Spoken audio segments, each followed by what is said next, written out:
I would love to send all of these people on a cruise, all expenses paid, to Wuhan.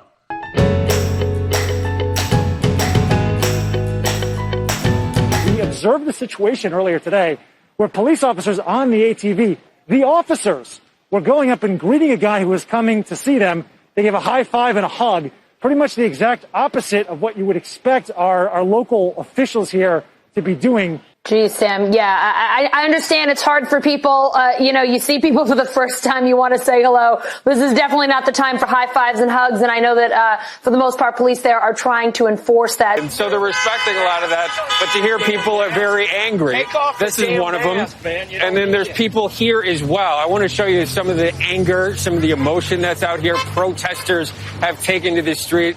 Take a look at this. We've spoken to some of these people this morning.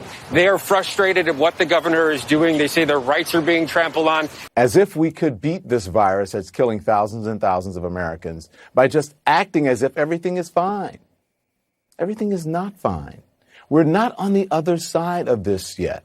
Okay? Please, please listen to me.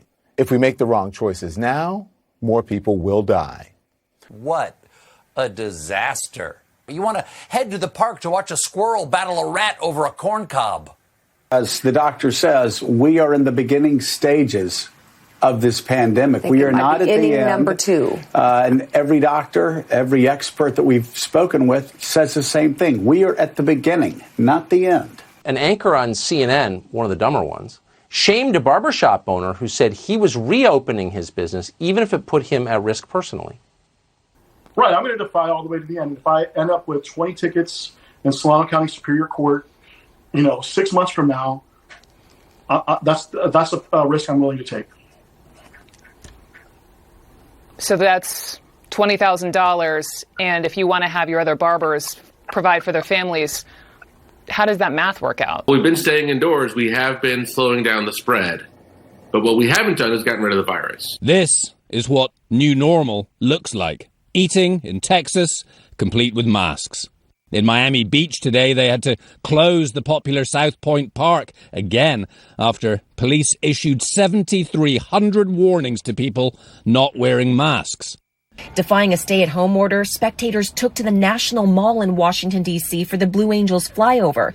And on a sunny day in New York City, large crowds gathered in Central Park, many flouting social distance guidelines and without masks, earning the ire of Governor Cuomo. How people cannot wear masks, that to me is even disrespectful.